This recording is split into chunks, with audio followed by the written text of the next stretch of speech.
Assalamualaikum dan salam hormat. Bersama saya Fidaus Al-Shidris dalam Berita Pagi Sarawak, edisi Jumaat 31 Disember. Seramai 12 muka baru daripada 26 menteri muda dilantik selain 10 menteri penuh menganggotai Barisan Kabinet Baru Sarawak. Ketua Menteri Datuk Patinggi Tan Sri Abang Johari Tun Openg memberitahu beliau dan ahli kabinet yang berpengalaman lain akan membimbing dan memupuk penyertaan pemimpin muda Sarawak dalam pentadbiran dan formulasi dasar.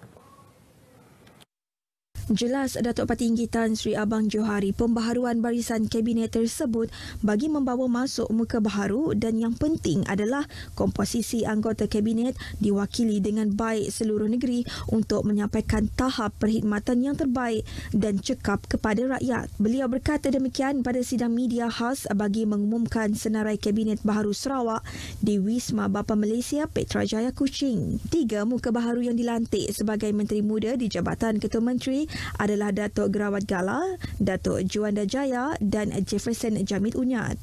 Manakala Ahli Dewan Undangan Negeri Demak Laut, Dr. Hazlan Abang Hibni dilantik sebagai Menteri Muda Tenaga dan Kelestarian Alam Sekitar, Adun Sarunjaya, Insinyur Aidil Lariwo dan Adun Samalaju pula memegang portfolio Menteri Muda di Kementerian Infrastruktur dan Pembangunan Pelabuhan. Sementara itu, Michael Tiang Ming Ti iaitu Adun Pelawan dilantik sebagai Menteri Muda Kesihatan Awam, Perumahan dan Kerajaan Tempatan.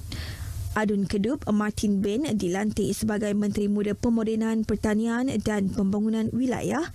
Adun Tasik Biru Henry Jinep memegang portfolio Menteri Muda Pengangkutan. Kementerian Belia, Sukan dan Pembangunan Usahawan mempunyai 2 Menteri Muda yang baharu iaitu Datuk Gerald Rentap Jabu dan Dr. Ripin Lamat. Adun Saribas Muhammad Razis Hitam dilantik sebagai Menteri Muda Pembangunan Wanita, Kanak-kanak dan Kesejahteraan Wanita. Datuk Patinggi Abang Johari dalam pada itu memaklumkan prestasi dan keberkesanan ahli kabinet ini akan dinilai menjelang suku pertama tahun 2022.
Timbalan Ketua Pemuda Parti Pesaka Bumi Putra Bersatu merangkap calon menang Dewan Undangan Negeri N6 Tupung, Fazaluddin Abdul Rahman, menyokong sepenuhnya barisan kabinet yang telah diumumkan oleh Ketua Menteri Datuk Patinggi Tan Sri Abang Johari Tun Openg semalam. Beliau berpendapat bahawa pelantikan itu bagi memastikan kesinambungan gerak kerja Gabungan Parti Sarawak GPS bagi 5 tahun akan datang demi kesejahteraan dan manfaat rakyat. Fazrudin berkata ia juga untuk melaksanakan Pelan Strategi Pembangunan Pasca COVID-19 PCDS 2030 bagi memulihkan ekonomi selepas fasa pandemik serta memastikan masa depan negeri ini. Beliau yakin dengan barisan kabinet yang cekap dan kompeten, ia dapat meneruskan lebih 100 inisiatif yang telah dilaksanakan di bawah kepimpinan Ketua Menteri pada penggal yang lalu. Ia baik dari segi menuntut dan mempertahankan hak Sarawak selain memastikan pembangunan berterusan dan melengkapkan infrastruktur asas kepada semua rakyat. Justru beliau menyeru kepada semua pemimpin baik dari peringkat akar umbi sehingga ke pucuk pimpinan termasuk semua rakyat Sarawak untuk memberikan sokongan padu kepada barisan kabinet ini bagi memastikan kestabilan politik di Sarawak serta mengekalkan perpaduan dan keharmonian yang kita miliki. Kongres Kesatuan Pekerja-Pekerja dalam Perkhidmatan Awam QPEG Sarawak mengucapkan tahniah kepada barisan kabinet baru Kerajaan Gabungan Parti Sarawak GPS di bawah pimpinan Ketua Menteri Datuk Patinggi Tan Sri Abang Johari Tun Openg. Pengerusi QPEG Sarawak Omar Bahrain Unin yakin dan percaya kabinet yang dibentuk dengan komposisi kaum yang seimbang amat selaras dengan keperluan dan kehendak rakyat Sarawak yang berbilang kaum. Omar berkata QPEG Sarawak menaruh keyakinan agar barisan kepimpinan kabinet ini dapat menunaikan janji pembangunan yang terdapat di dalam manifesto parti GPS dalam pilihan raya umum Sarawak baru-baru ini. Dalam pada itu, Omar turut berterima kasih atas komitmen dan keprihatinan kerajaan yang telah mewujudkan satu portfolio baharu khusus yang bertanggungjawab mengenai sumber tenaga dan perburuhan di negeri ini, iaitu Menteri Muda di Jabatan Ketua Menteri bertanggungjawab terhadap buruh, imigresen dan pemantauan projek. Dengan adanya portfolio ini, katanya akan memudahkan hubungan industri dan perkhidmatan awam antara QPEG Sarawak dengan kementerian berkenaan dalam mengurus sumber tenaga negeri.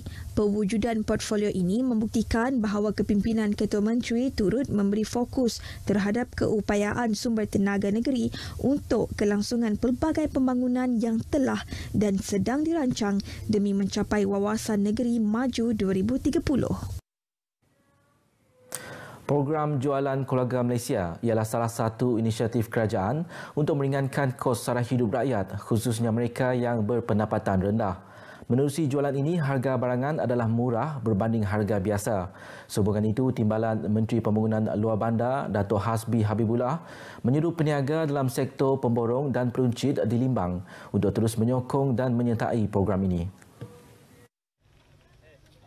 Datuk Hasbi Habibullah berkata demikian ketika memberi ucapan semasa Majlis Perasmian Jualan Keluarga Malaysia di Tapak Tamu Khamis Jumaat di Limbang. Program tersebut akan diteruskan dan dilaksanakan sebanyak 2 kali sebulan hingga akhir bulan Mac 2022 merangkumi semua 222 kawasan parlimen termasuk Limbang. Sebanyak 37 pusat pemindahan sementara PPS banjir disediakan di kawasan Parlimen Putrajaya.